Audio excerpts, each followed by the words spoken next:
चैव ओंकाराय नमो नमः।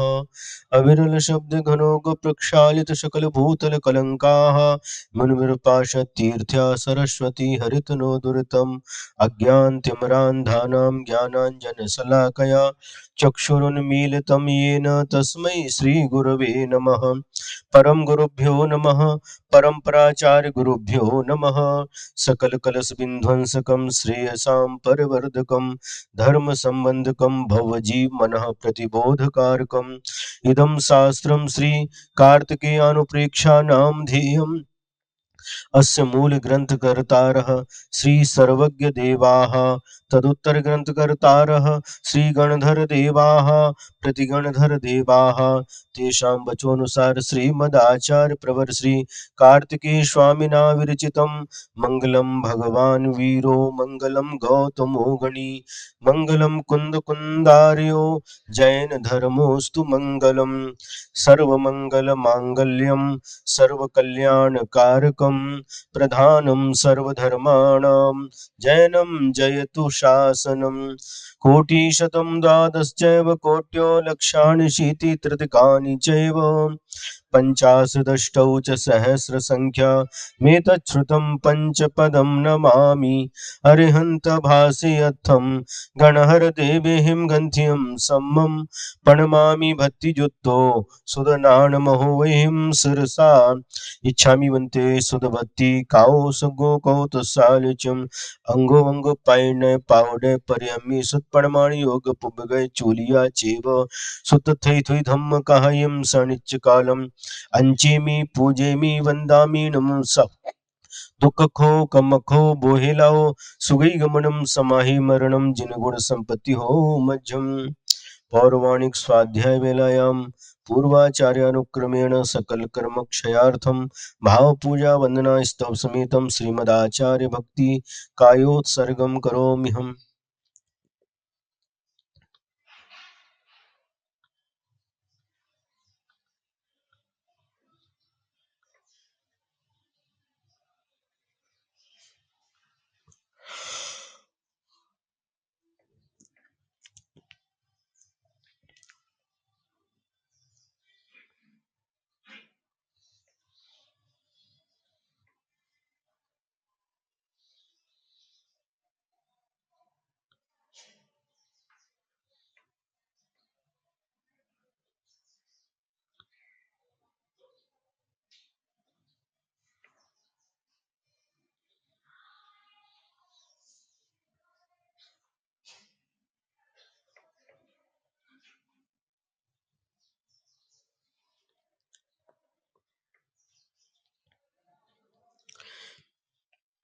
श्रुत जलधि पारगेभ्य स्वपरमत विभावना पटुमतेभ्य सुचरित तपोनिधिभ्यो नमो गुरुभ्यो गुण गुरुभ्य छत्तीस गुण समग्गे पंचमे आचार करण संदर्शे शिष्यानुग्रह कुशले धम्मायर्यसया वंदे गुरुवत्य संयमेनया तरन्ति संसार सायरं घोरं छिन्नन्ति अट्ठकम्मं जम्मण मरणं न पावेन्ति ये नित्यं व्रतमन्त्र होम निरता ध्यानाग्निहोत्राकुलाः षट्कर्माभिरतास्तपो धनाः साधुक्रियाः साधवः शीलप्रावरणा गुणप्रहरणाश्चन्द्रार्कतेजोदिकाः मोक्षद्वार कपाट पाटन भटाः प्रीणन्तु मां साधवः गुरुवः पान्तु नो नित्यं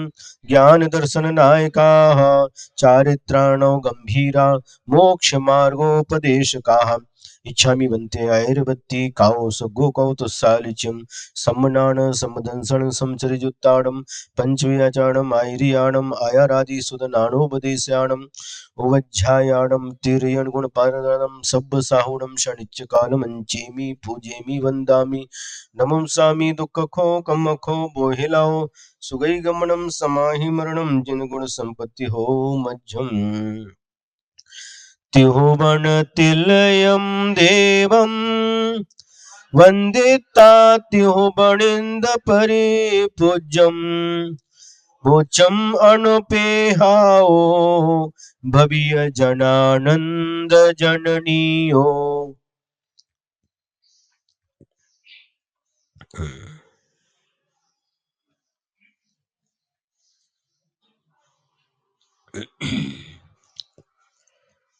एकत्व अनुप्रेक्षा का वर्णन चल रहा है। गाथा नंबर 76। इक्को संचदि पुण्यम एको भुंजेदि विविः सुर सोखम। इक्को खवेदि कम्मम इक्को वियज पावै मोक्षम।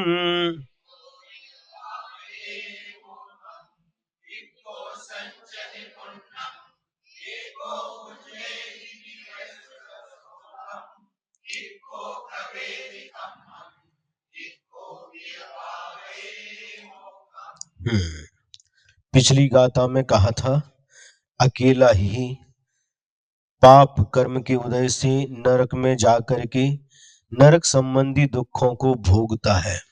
यहाँ पर कह रहे हैं इको संचदि पुण्यम, यह जीव अकेला ही पुण्य का संचय करता है। और एको भुंजेदि विविः सुर शोकम, और अकेला ही उस पुण्य के फल से स्वर्ग में जन्म लेकर के देव संबंधी नाना प्रकार के सुखों को भोगता है। इक्को खवेदि कम्मम, और अकेला ही कर्मों का क्षय करता है। और इक्को भी पावै मोक्षम, कर्मों का क्षय करके अकेला ही मोक्ष जाता है।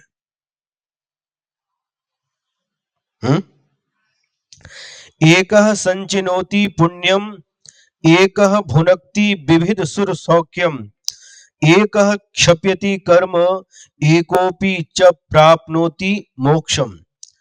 एक एव पुण्यम शुभ कर्म सम्यक्तम व्रत दान आदि लक्षणम संचिनोति संग्रही करोति। क्या कह रहे हैं? यह जीव अकेला ही पुण्य करता है। पुण्य किससे होता है? शुभ कर्मों से। शुभ कर्म कौन कौन से हैं? सम्यक्त्व यानी सम्यक दर्शन, व्रत अनेक प्रकार के व्रतों का पालन करता है, अनुव्रत महाव्रत इनका पालन करता है, और दान आदि के माध्यम से वह पुण्य का संचय करता है। समझ रहे हैं? सम्यक दर्शन के माध्यम से भी पुण्य का बंध होता है, व्रतों के पालन से भी पुण्य का बंध होता है, और दान आदि के माध्यम से भी पुण्य का बंध होता है। इसके अलावा आदि शब्द लिखा ना, व्रत आदि लक्षणम, दान आदि लक्षणम। आदि से क्या लेना? तीर्थ यात्रा है, नमोकार मंत्र का जाप है, पंच परमेष्ठी की स्तुति है, साधुओं की सेवा है, परोपकार है, जीवों की रक्षा। ये सारे के सारे जितने कार्य हैं ये सब पुण्य बंध के कारण हैं। हमें संधि खोजना चाहिए जिन कार्यों के माध्यम से पुण्य कर्म का संचय होता है, ऐसे कार्य हमें निरंतर करते रहना चाहिए, क्योंकि 24 घंटे प्राय करके हमारे पाप में ही जाते हैं। 24 घंटे में ऐसा कितना समय आता है जिस समय हम पुण्य कर्म का बंध करते हैं? आप लोग विचार करिए, चिंतन करिए। 24 घंटे में से ऐसा कितना समय आता है जिस समय हम पुण्य कर्म का संचय करते हैं? किसी ने लिखा है, हर दम है तैयार तू पाप कमाने के लिए, कुछ तो समय निकाल प्रभु गुण गाने के लिए। गाते नहीं आता हमको, ऋषभ सागर महाराज जी गाते। क्या कुछ तो समय निकालो जिस समय हम पुण्य कर्म का बंद करते हैं और वही पुण्य का हम संचय करते हैं और वही पुण्य रक्षा कवच बन करके हमारी रक्षा करता है। कई लोग आते हैं, महाराज कोई धागा बांध दो, रक्षा सूत्र दे दो। भैया हमारे पास कुछ नहीं है, हमारे पास कुछ भी नहीं है। ये रक्षा सूत्र आपकी रक्षा नहीं करेगा। डोरा धागा मंत्र तंत्र यंत्र कोई भी आपकी रक्षा करने वाले नहीं है। फिर कौन रक्षा करता है? अतीत काल में किया हुआ हमारा पुण्य ही हमारी रक्षा करता है। क्या एक छोटा सा उदाहरण देते हैं, चालू है। एक शिकारी शिकार खेलने के लिए जंगल की ओर जाता है। सुबह से निकला है, शाम हो जाती है, किसी का भी शिकार उसको नहीं मिलता। तो उसने पुण्य कर्म का बंद किया या पाप कर्म का? है? बोलो, पुण्य कर्म का। कैसे किया?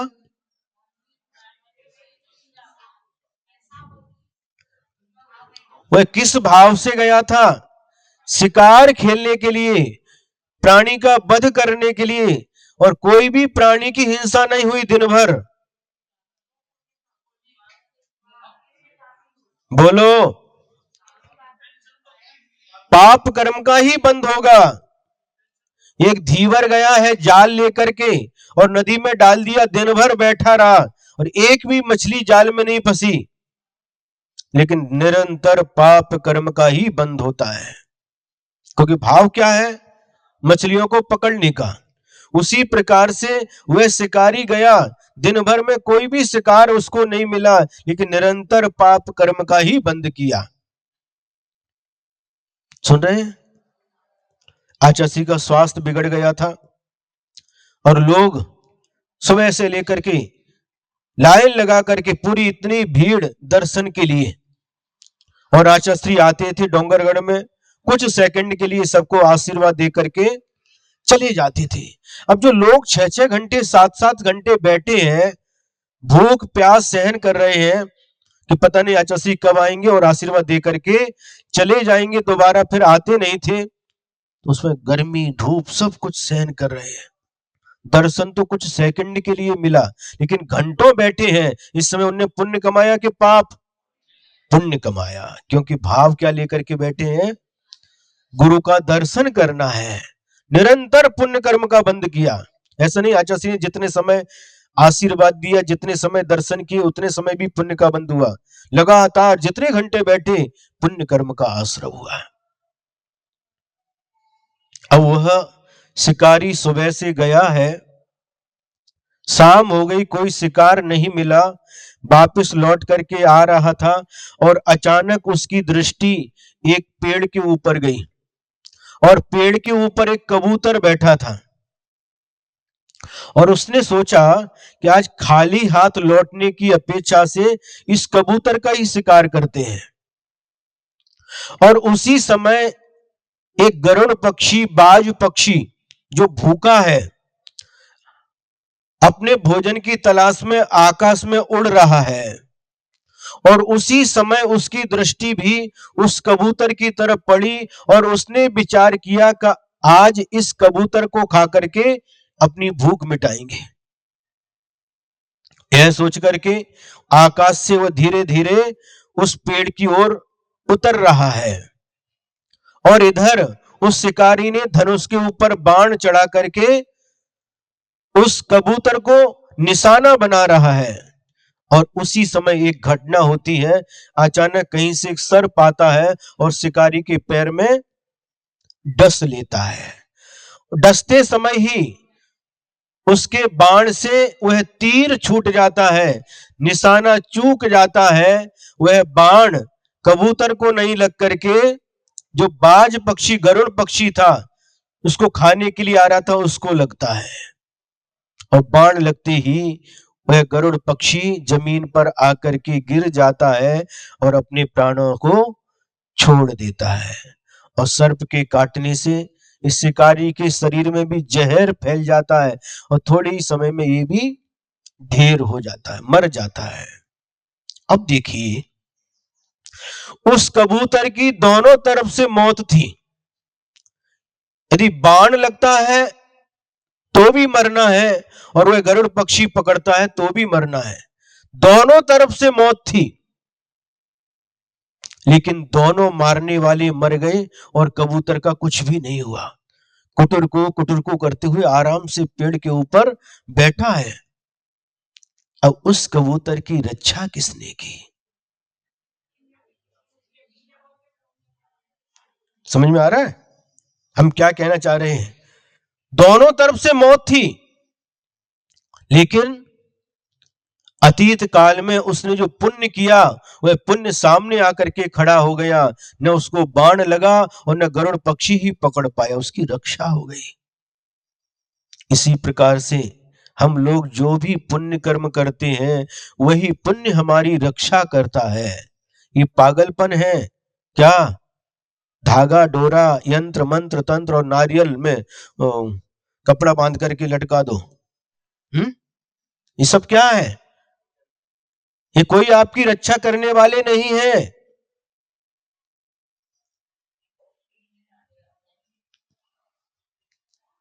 हमारा पुण्य कर्म ही हमारी रक्षा करता है, लिख करके रख लो। कोई भी ज्योतिष है पागलपन है, इधर उधर भागते फिरते हो, पुण्य का कार्य करते नहीं जिससे हमारी रक्षा होती है, ऐसे पुण्य कार्य से वंचित रहते हो और इधर उधर भागते फिरते। ये सब मान्यताएं विपरीत मान्यताएं कहलाती हैं। कई मान्यता लेकर के लोग जीते हैं। एक मान्यता ऐसी, पशु की बलि चढ़ाते हैं, इससे सुख मिलेगा, इससे संकट दूर होगा। अरे कितना पागलपन है, किसी के प्राण ले रहे हो, तुम्हारा संकट दूर होगा कि और बढ़ेगा? ये सारी की सारी मिथ्या मान्यताएं लेकर के हम जीवन जीते रहते हैं, हमें सच्चा ज्ञान प्राप्त नहीं होता। जिनवाणी पढ़ने के लिए समय नहीं है और गुरु का सानिध्य मिला है गुरु का सानिध्य मिलता है तो उसके माध्यम से हमें जो ज्ञान की प्राप्ति होती है, तो जो मिथ्या धारणा है वह धराशायी हो जाती है। कौन रक्षा करता है? पिछले भव का पुण्य भी और इस जन्म का पुण्य भी रक्षा करता है।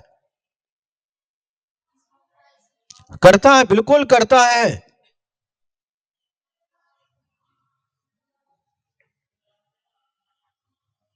तो यहां पर कह रहे हैं एकम संचदि पुण्यम, यह अकेला जीव ही पुण्य का संचय करता है। पुण्य का संचय करना चाहिए, जब भी मौका मिले तो पुण्य कार्य करने में कभी भी पीछे नहीं रहना चाहिए।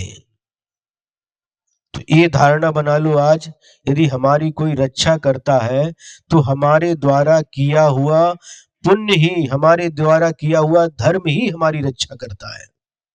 कोई देवी देवता आकर के हमारी रक्षा नहीं करते, और यदि करते भी हैं तो पुण्य कर्म के उदय से करते हैं। हमारे पुण्य के कारण वो देवी देवता आते हैं।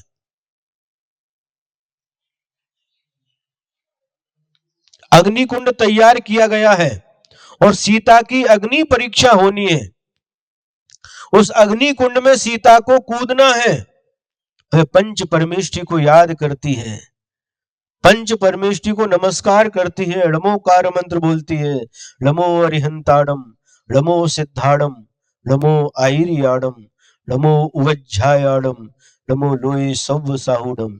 यही पंच परमेष्ठी हमारे लिए शरण भूत है, इनको छोड़कर कोई शरण नहीं है। और इस भाव से अग्नि कुंड में कूद जाती है। क्या होता है?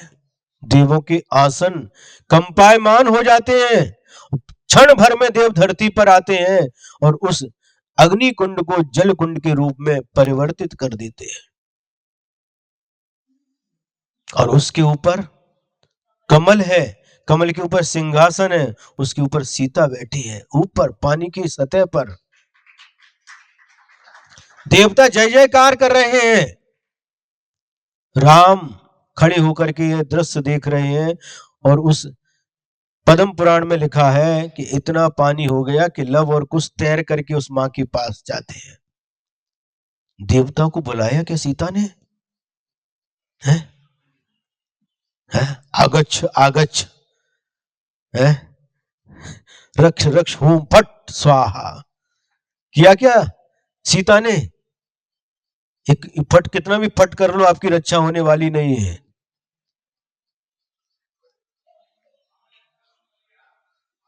पंच परमेष्टि को याद किया।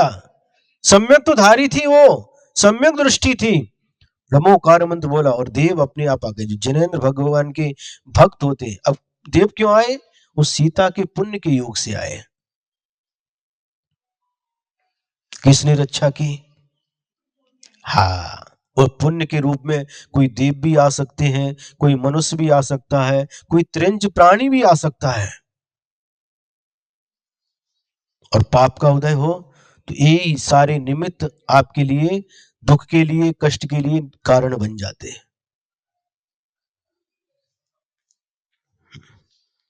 आज समय आधा घंटा लेट चल रहा है। 15 अगस्त है। कोई बात नहीं। तो ये सम्यक दर्शन भी पुण्य है, व्रतों का पालन करना पुण्य है, दान देना पुण्य है। दान देने के साथ जो भाव लगे रहते हैं, कितना दान दिया, किस कार्य में दिया, किन भावों से दिया, इनके माध्यम से पुण्य कर्म का संचय होता है। इसलिए हमेशा निरंतर धर्म कार्य करते रहो। अकेला यह जीव पुण्य कर्म का संचय करता है और एक एव भुंक्ते विविध सुर सौख्यम चतुर्निकाय देवानाम अनेक प्रकार सुखम। क्या कह रहे हैं? और अकेला ही उस जो पुण्य प्रकृति है, देव आयु का बंद करके उस देव पर्याय को प्राप्त करता है, स्वर्ग में जन्म लेता है और अकेला ही स्वर्ग संबंधी नाना प्रकार के सुखों का अनुभव करता है, सुखों को भोगता है। एक पति है, एक पत्नी है, एक ने पुण्य किया तो स्वर्ग में गया, एक ने पाप किया तो नरक में गया। अपने पाप के फल से नरक में दुख भोग रहा है, वह भी अकेला भोग रहा है। और पुण्य कर्म की वजह से स्वर्ग में सुख भोग रहा है तो भी अकेला ही भोग रहा है।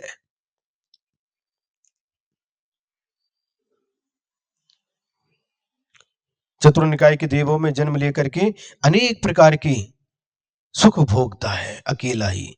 एक एव छपक श्रेण्याम आरूढ़ सन कर्म ज्ञानावरणादिकम छप्यति क्षयम करोति।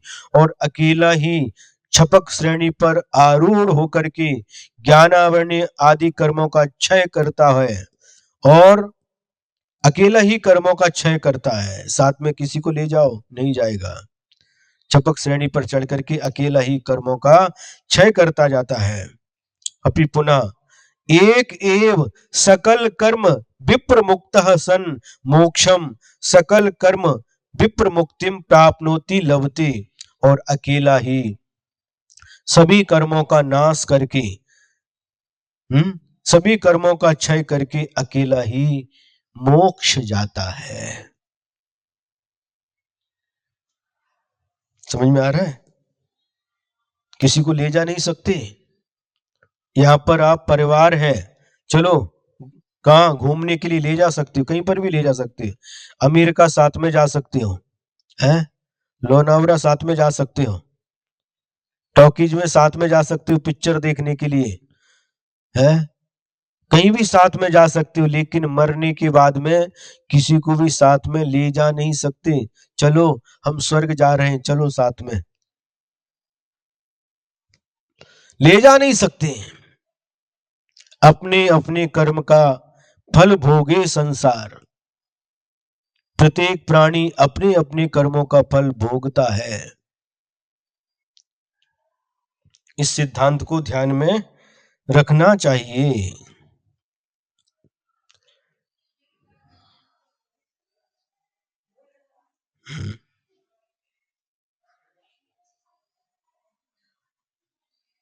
एक डाकू था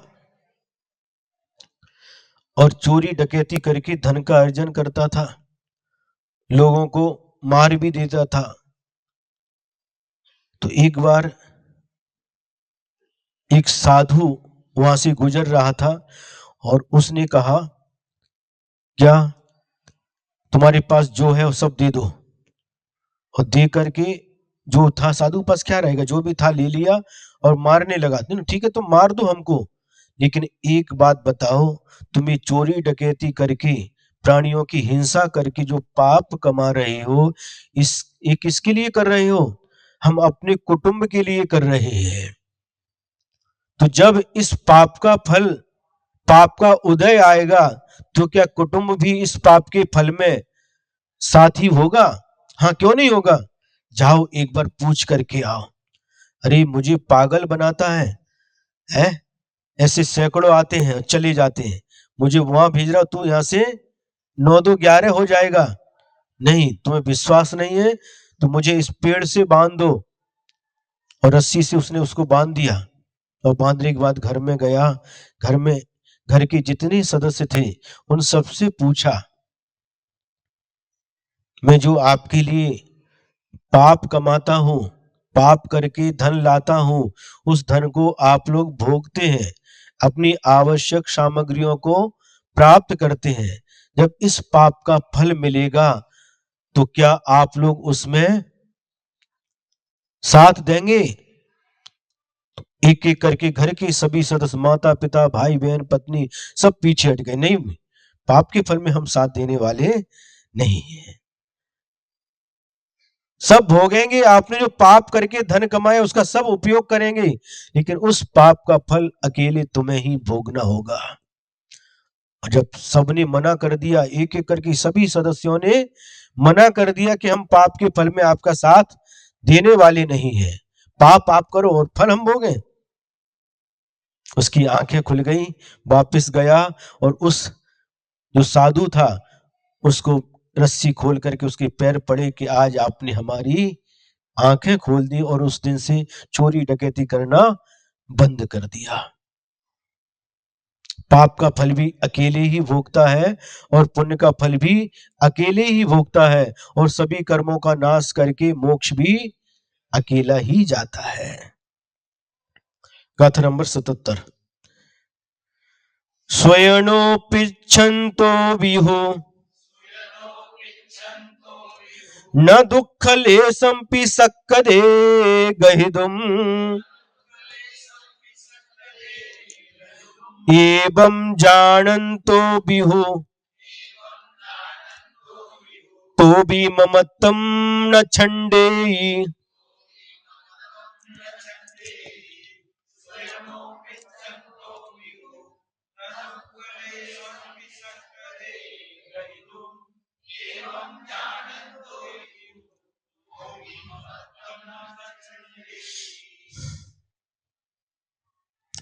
स्वयनो यानी स्वजन, जिनको हम अपने लोग कहते हैं, परिवार के लोग, कुटुंब के लोग।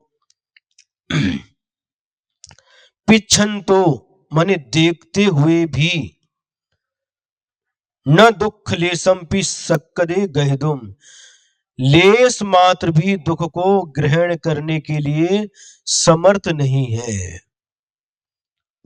क्या आपको कोई पीड़ा हो रही है, कष्ट हो रहा है, दुख हो रहा है, और परिवार के सभी लोग आपके चारों ओर खड़े हुए हैं, लेकिन फिर भी आपके दुख को देखते हुए भी आपके दुख में से लेस मात्र भी उस दुख को ग्रहण करने के लिए समर्थ नहीं है। आपको मान लो 100%, 100% दुख हो रहा है, 10% हम लेते हैं, 10% ये लेते हैं, 10% तो इनका दुख कम हो जाएगा।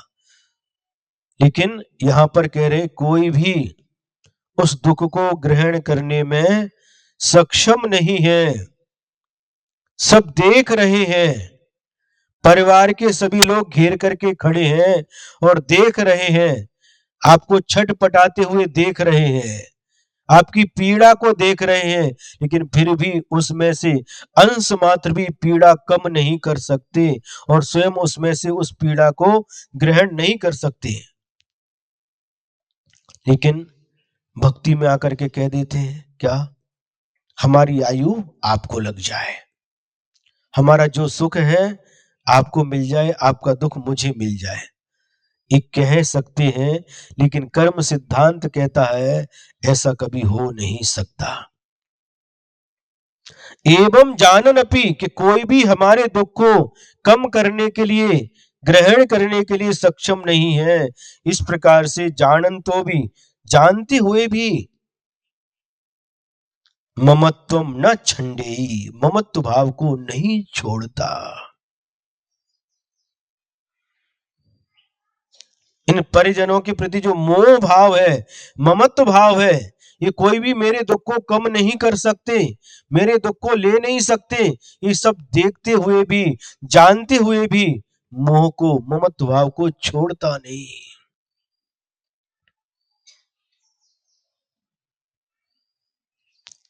दुख दे रहा, अपना ही बेटा अपने को दुख दे रहा है, फिर भी माझा मुलगा,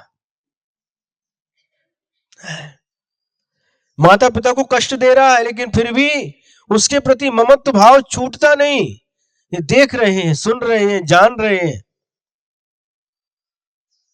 इसे कहते हैं ममत्व भाव है। लाखों रुपए बर्बाद कर दिए, फिर भी माझा मुलगा, उसके प्रति ममत्व भाव छूटता नहीं। अपनी बच्ची के लिए लाखों रुपए खर्च कर देते हैं, उसके खेल खिलौने के लिए, उसके स्कूल के लिए, लेकिन दूसरे का बच्चा है और उसके लिए मान लो गरीब है, उसके लिए कुछ खर्च खर्च करते हैं, नहीं कर पाते। अपना बच्चा आपने गोदी में ले लिया और उसने क्या कर दिया, गंदगी कर दी, 1 नंबर 2 नंबर दोनों कर दिया।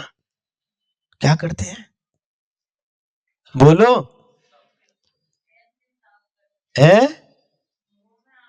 साफ करते हैं, अच्छी तरह से साफ करते हैं और उसको उसको भी स्वच्छ करके खिलाते हैं। और दूसरे का बच्चा लिया, उसने कर दिया। सही बताओ कि दूसरे का बच्चा है और भूल से उसने, तो किस, बच्चा तो बच्चा है और उसने कर दिया गंदगी, क्या करते हैं, बोलो,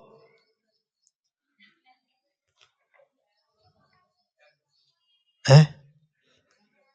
है? मन खराब होता। देखो वो छोटी बच्ची बता रही, मन खराब होता है। ये मोह का परिणाम है, ममत्व भाव इसी को कहते हैं। अपने बच्चे के प्रति ममत्व भाव है, वह कितना भी अपने लिए विपरीत करे, लेकिन फिर भी उसके प्रति ममत्व भाव कम नहीं होता। आखिर मेरा ही तो है, बराबर है कि नहीं, मेरा ही तो है। तो ये जो मेरापन है, इसी का नाम ममत्व भाव है। आचार्य कह रहे हैं कि आपके कष्ट को रंच मात्र भी कम नहीं कर सकता और ना ही उस दुख को स्वयं ले सकता है। बहुत दुख हो रहा, थोड़ा दुख हमें दे दो, आपका कम हो जाएगा। वजन लेके जा रहे हैं, भार है मतलब 50 किलो का है, और उसमें से आधा हमें दे दो 25 किलो, तो वजन कम हो जाएगा। लेकिन ये जो दुख है, इसको हम कम नहीं कर सकते। आधा दुख हमें दे दो, आधा आप, तो आपका दुख कम हो जाएगा, नहीं कर सकते। ये सब जानते हुए भी ममत्व को नहीं छोड़ता। अपि पुनः शक्नोति समर्थो भवति न ग्रहीतुम लातुम, और पुनः समर्थ नहीं होता ग्रहण करने के लिए। किम, किसको ग्रहण करने के लिए? दुख लेशम स्वकी जन जाता असात लेसम कणिकाम। लेस किसको कहते हैं? अपने लोग भी जो असाता के उदय से दुख हो रहा है उसका कण का अंश मात्र भी दुख ग्रहण करने के लिए सक्षम नहीं है। कह कौन? सुजनोपी, अपने लोग, मातृ, माता, पितृ, पिता, भ्रातृ, भाई, पुत्री, पुत्री और आत्मज है, यही है ना, पुत्र, अपने पुत्र आदि, आत्मजनोपी, अपने लोग, माता पिता भाई पुत्र आदि अपने लोग भी उस दुख की कण का मात्र अंश मात्र भी ग्रहण करने के लिए सक्षम नहीं है। अपि शब्दात अन्योपि ही स्फुटम पश्यन्नपि प्रेक्षमाणोपि एवं जानन अपि हो स्फुटम तो भी तथापि ममत्वम न त्यजति। इस प्रकार से देखते हुए भी जानते हुए भी ममत्व भाव को नहीं छोड़ता। यह आश्चर्य की बात है। गाथा नंबर 78। जीवस्य निश्चयादो धम्मो दह लक्षणो हवे स्वयनो सोने देवलोये सोचिय दुख खयम कुणई।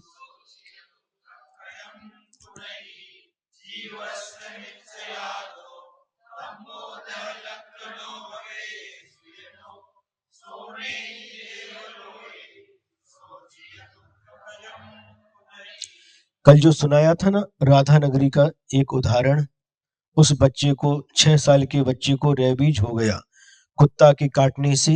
माता पिता बाहर खड़े हैं और वह बच्चा कहता है, डॉक्टर ने कह दिया कि अब इसका कोई इलाज नहीं है, ये ना इलाज है।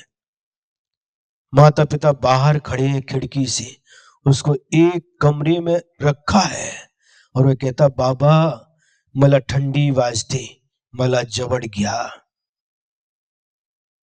मुझे ठंडी लग रही है पापा, मुझे पास लो। खिड़की में से देख रहे हैं और खड़े खड़े रो रहे हैं। थोड़ी देर में बोलता, आई मला भूख लागली, खाइल्या रोटी दिया।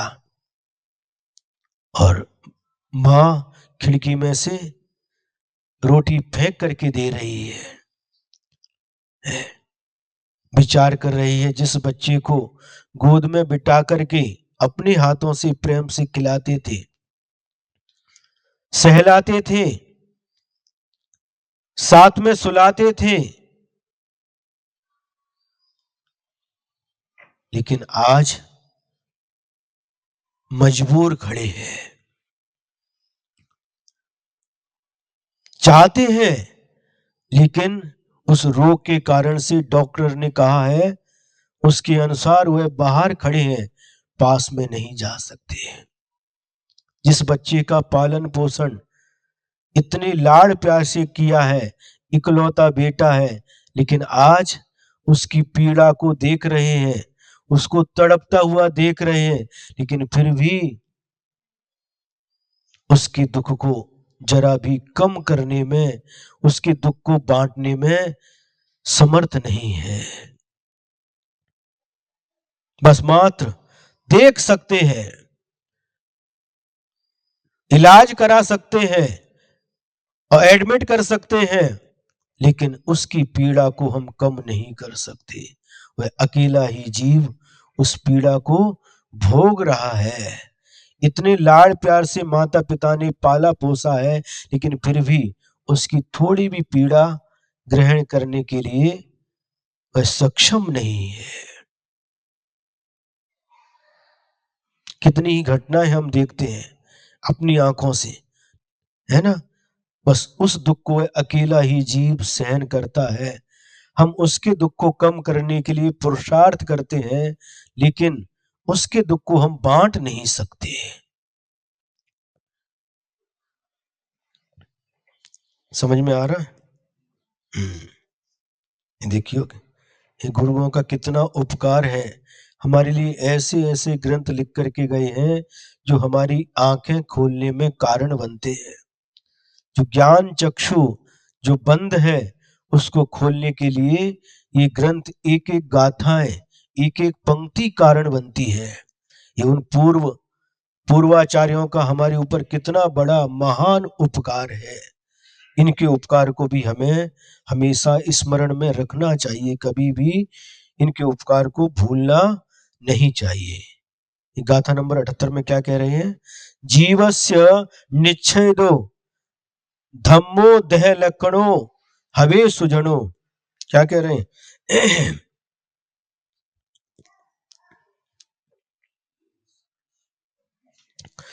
निश्चय से जो 10 लक्षण आदि धर्म है वही वास्तव में स्वजन है, स्वजन है, अपना है। सो नेई देव लोए, वही धर्म हमें देवलोक में ले जाता है? सोचिए दुख क्षयम कुणई, और वही धर्म हमारे सभी दुखों का क्षय करता है।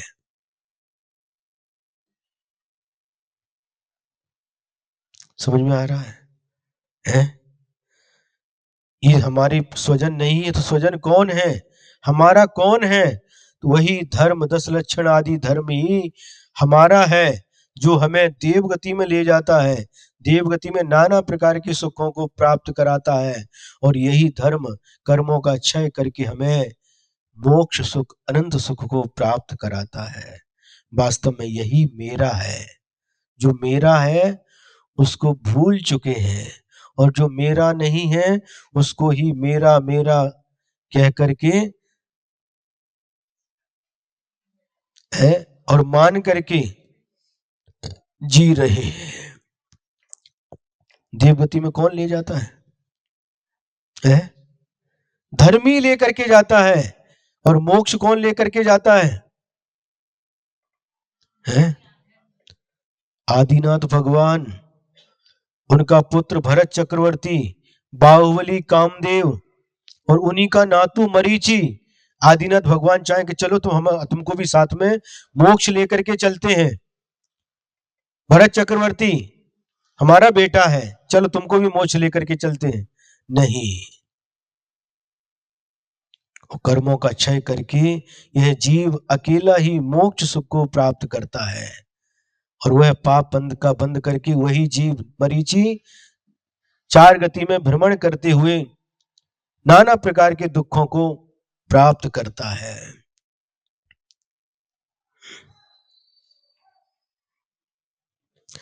स्वजन आत्मीय जन, स्वजन माने अपना लोग, निश्चयतः परमार्थता, परमार्थ से देखा जाए तो होता है कस्य किसका, जीवस्य आत्मना, इस जीव का, इस आत्मा का, कह कौन, 10 लक्षण, उत्तम क्षमादि 10 लाक्षण का धर्म, उत्तम क्षमादि 10 लक्षण धर्म है। पर्यूषण पर्व आएगा, उसमें आप सबको ज्ञात होगा, पहले से भी ज्ञात है। ये 10 लक्षणिक धर्म है, वही अपना आत्मी जन है। सधर्मो जिनोक्त, और वह धर्म जिनेन्द्र भगवान के द्वारा कहा गया है। वह धर्म कैसा है? नयति प्राप्यति, ले जाता है। धर्म हमको ले जाता है कहा? देवलोके, 100 धर्म आदि।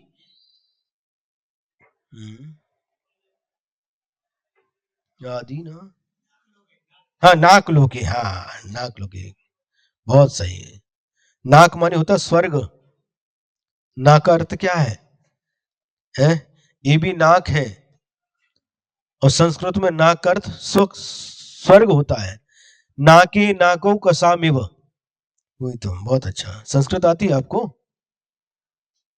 संस्कृत आती है? अच्छा, बहुत बढ़िया। हम्म। कहाँ से?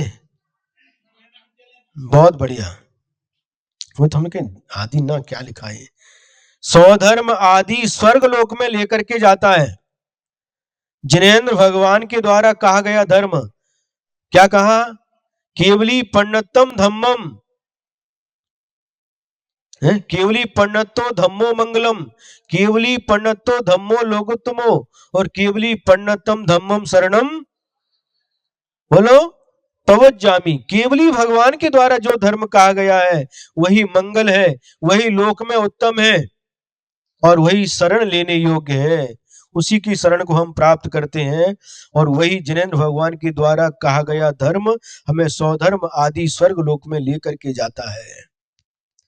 स एव दास लक्षणिक धर्म करोति विदधाति, और वही 10 लक्षण धर्म हमारे लिए करता है। क्या करता है, कम किसको करता है, दुख क्षयम चतुर्गति दुखानाम विनाशम, चारों गतियों के दुखों का विनाश करता है। जो दुखों का नाश करता है, जिसके माध्यम से दुखों का नाश होता है, उसकी शरण जाना चाहिए।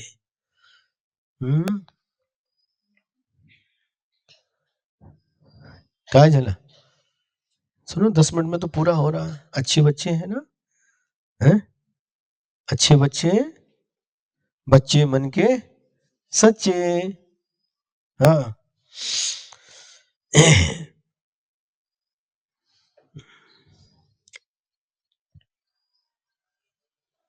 गाथा नंबर 79। सव्वायरेण जानः एकम जीवम शरीरदो भिन्नम, जम्मिदु मुनिदे जीवे होदि अशेषम खणे हेयम।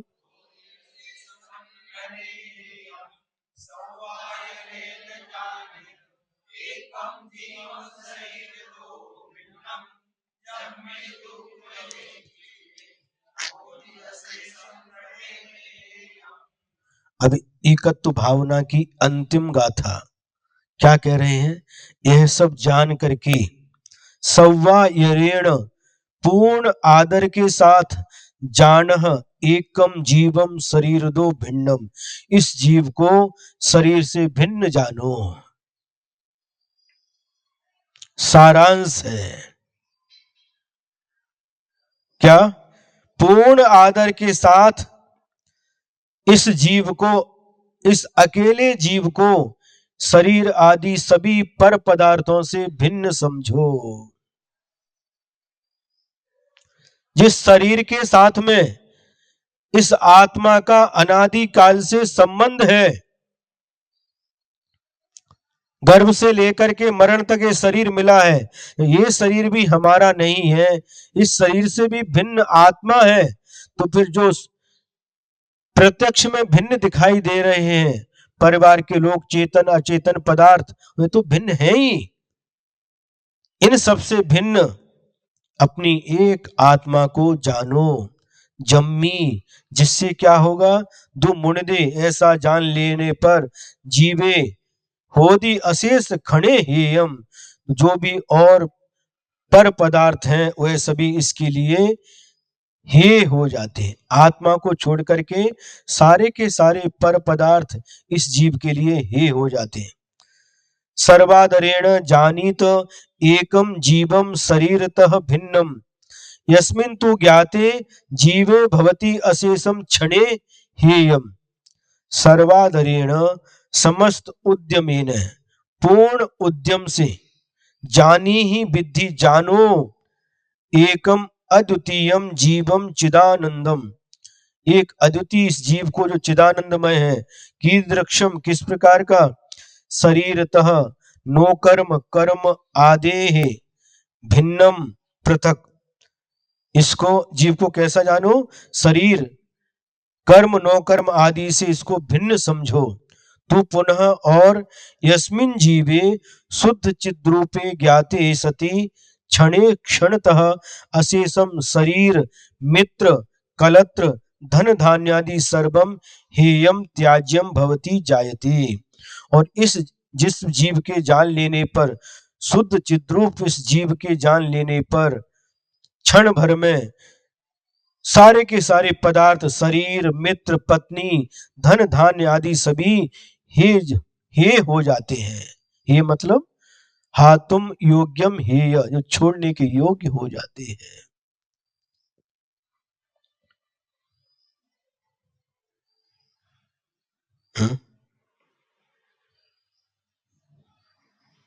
एकत्व की अनुभूति बहुत महत्वपूर्ण होती है। मैं अकेला हूं इस संसार में, अनादि काल से मैं अकेला भटक रहा हूं, आज भी अकेला हूं और अनंत काल तक अकेला ही रहूंगा। ये सब झमेला बाद में बीच में आ जाता है?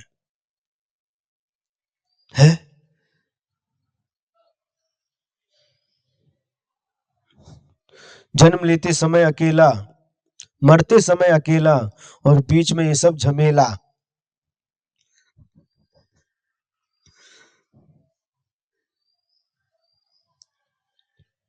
एकत्व की अनुभूति करो। महाराज ये तो महाराज के लिए है, हम तो गृहस्थ हैं, परिवार के बीच में रहते हैं, हम कैसे एकत्व की अनुभूति करें? नहीं, थोड़े समय के लिए तो करो।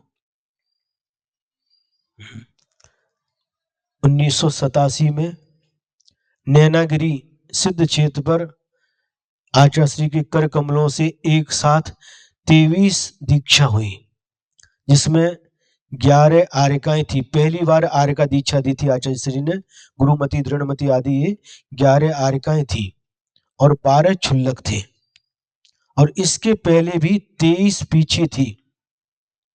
तो क्षमा सागर महाराज जी संघ में थे, उन्होंने कहा भक्ति का समय था, आचार्य अपना परिवार डबल हो गया। 23 थे, 23 दीक्षा और हो गई तो कितने हो गए? 46। अपना परिवार डबल हो गया। आचार्य मुस्कुराने लगे। फिर पुनः क्षमा सागर महाराज जी ने पूछा, आचार्य अब इतना बड़ा परिवार हो गया, अब हम लोगों को इस परिवार के बीच में कैसे रहना है? मतलब साधु संघ के बीच में कैसे रहना है, हमें क्या चिंतन करना चाहिए? तो आचार्य ने उस समय कहा कि देखो, जब प्रवृत्ति करते हैं उस समय विचार करना ये सब हमारे हैं और हम इनके हैं, और जिस समय सामायिक में बैठते हैं, ध्यान करते हैं, उस समय विचार करना कि मेरा कोई भी नहीं है, मैं अकेला हूं।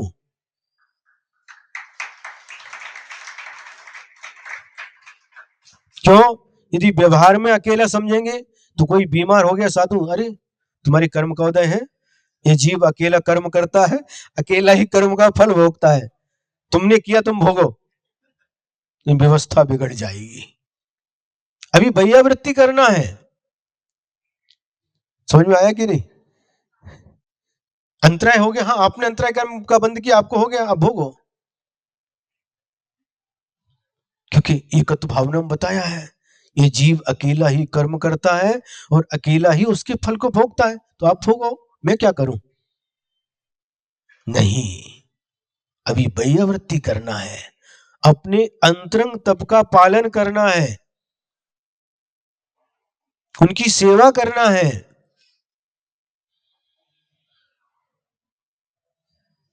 समझ में आ रहा है?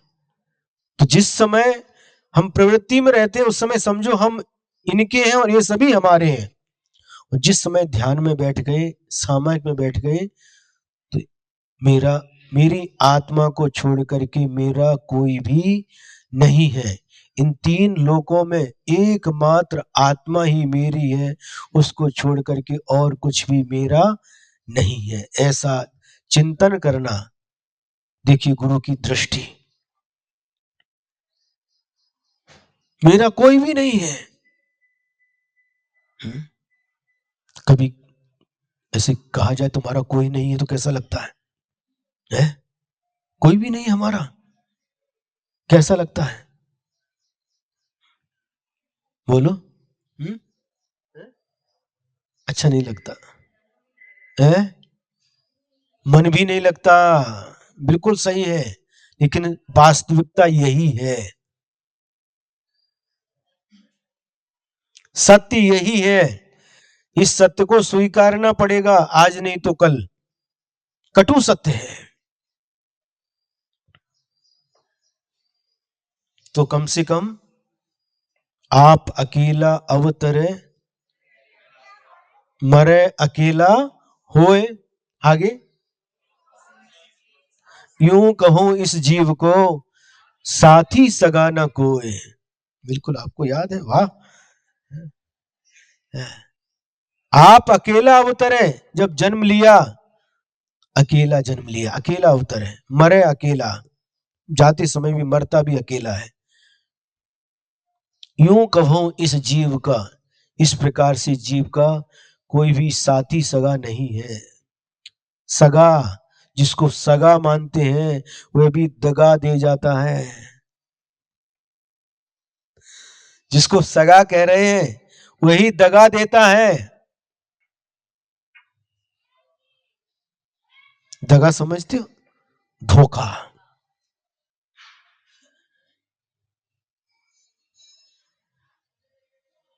इस शरीर भी सबसे बड़ा दगाबाज है, धोखेबाज है। कब धोखा देगा कोई भी भरोसा नहीं है। अचानक बैठे बैठे पैरालिसिस का अटैक आ गया है, पैर फिसल गया, कमर टूट गई, क्या करोगे? कब दगा देगा कोई भरोसा नहीं है। इसलिए जब तक साथ दे रहा है इसका उपयोग कर लो, धर्म में इसका उपयोग करो, पुण्य कार्यों में इसका उपयोग करो।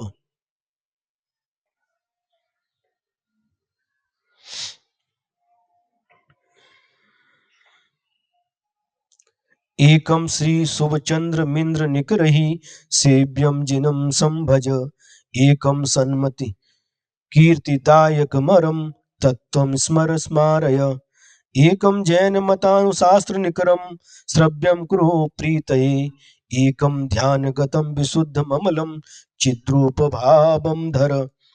इस प्रकार से स्वामी कार्तिक द्वारा विरचित यह कार्तिक अनुप्रेक्षा ग्रंथ में एकत्व अनुप्रेक्षा का वर्णन समाप्त हुआ। एक का उत्सर्ग।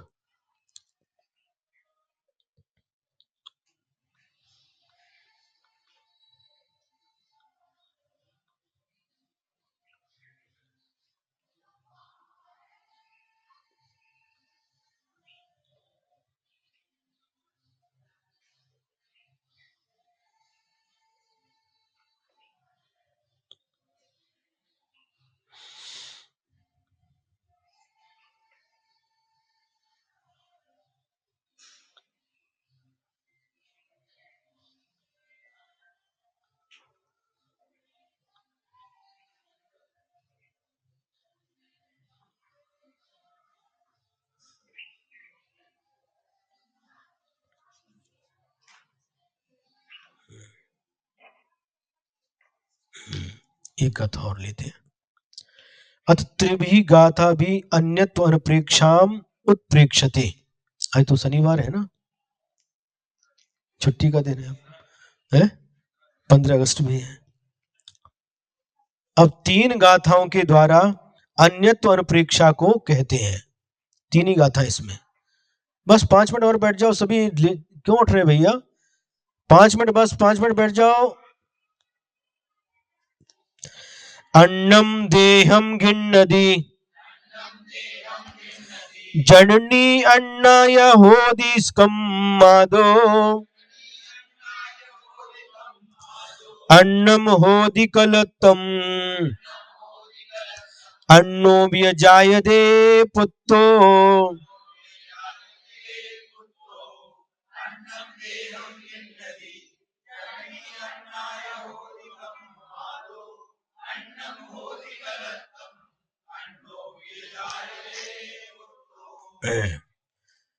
यह जीव अन्नम देहम गिन्नति,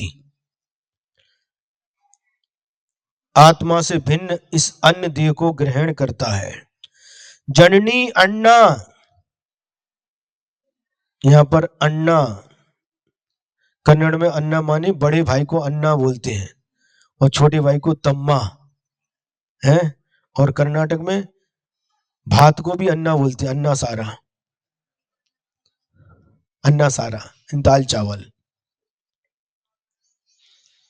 अन्ना सुनो, अन्ना लोगों सुनो, जननी अन्ना, जन्म देने वाली माँ भी अन्य होती है, भिन्न होती है। और ये अपने कम्मादो, अपने कर्म से उपार्जित यह अन्य शरीर को ग्रहण करता है। माँ अन्य होती है। अन्नम होदि कलत्तम, और पत्नी अलग होती है, अपने से भिन्न होती। माता भी अलग है, पत्नी भी अपने से भिन्न है, अलग है। और अन्नो भी जायदे पुत्रो, और जो पुत्र उत्पन्न होता है वह भी मुझसे भिन्न होता, अलग होता है।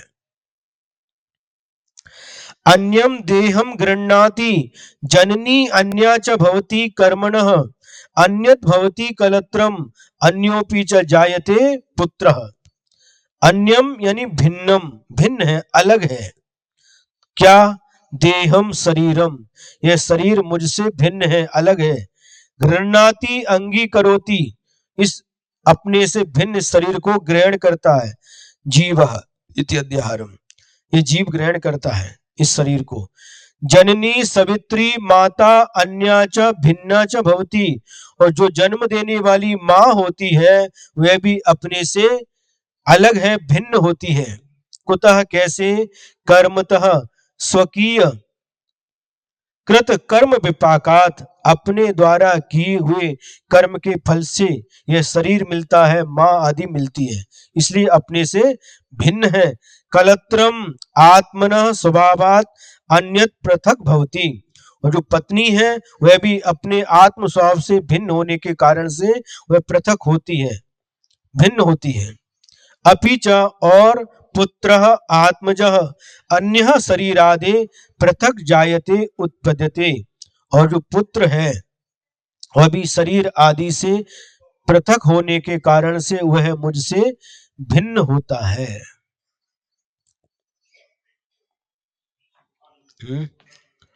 आचार्य पूज्यपाद स्वामी ने इष्टोपदेश ग्रंथ में एक श्लोक लिखा है, बपुर ग्रहम धनम दाराः पुत्रा मित्राणि शत्रवः सर्वथान्य स्वभावानि मूढ़ स्वानि प्रपद्यते।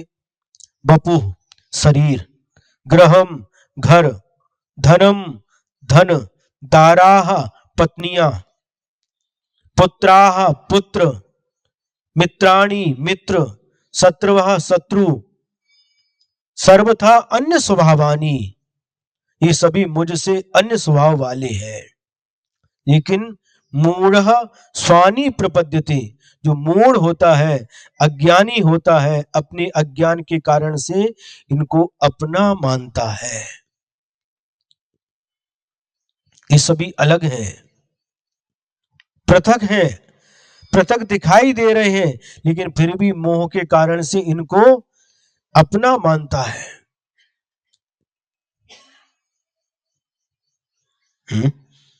इस प्रकार से यह आज का स्वाध्याय पूर्ण हो गया।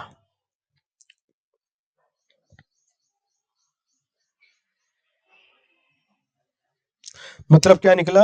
अन्यत भावना, आत्मा से शरीर, स्त्री, पुत्र, मित्र आदि ये शरीर से भिन्न है, ऐसा चिंतन करना यह अन्यत्व अनुप्रेक्षा कहलाती है। आगे का विषय कल देख लेंगे अपन।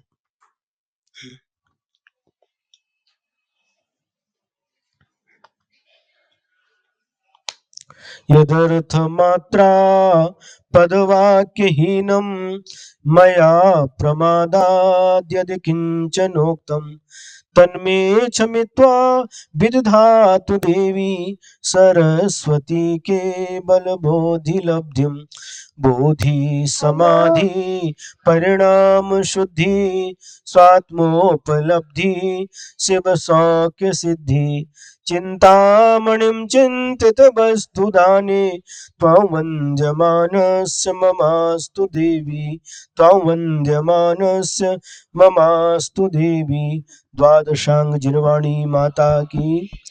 परम उपकारी परम पूज्य आचार्य गुरुवर्षि विद्यासागर जी महाराज की।